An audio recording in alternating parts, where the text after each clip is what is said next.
Manually হইলে তাদের একটা সুবিধা হয় ছাত্র দলের, সেটা হচ্ছে একটু যাদের যাদের পেশি শক্তিগুলো একটু খাটানোর জায়গা তৈরি হয়।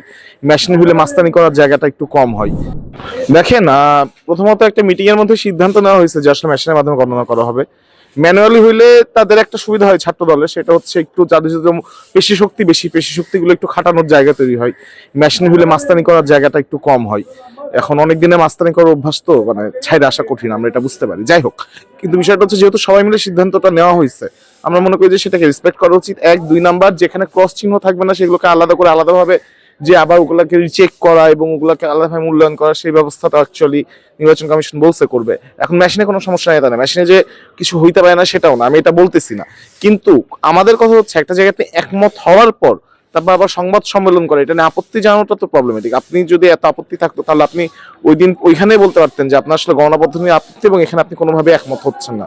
কিন্তু একটা জায়গায় আসলে আপনি ছিলেন এবং তারপর হচ্ছে আপনি নির্বাচন কমিশন একটা সিদ্ধান্ত নিচ্ছে, তৎক্ষণাৎ আপনার ওইসব কিছু না, আজকে নির্বাচনের আগের দিন আপনি যখন আসলে ম্যানুয়ালির দাবিতে আসলে কথা বলেন, ইট শোজ যে আপনি আসলে প্রপারলি এখানে ভরসা করতে পারতেছেন না শিক্ষার্থীদের বেশি আপনি আপনার পেশি শক্তির উপর ভরসা করতেছেন। এত বিরিয়ানি খাওয়ে এত বারবিকিউ খাওয়াও যদি আসলে শেষ পর্যন্ত নিজের কর্মী বাহিনীর পেশি শক্তির উপর ভরসা করতে হয়, তাহলে ইনভেস্টমেন্ট গুলো তারা না করলেও পারতো।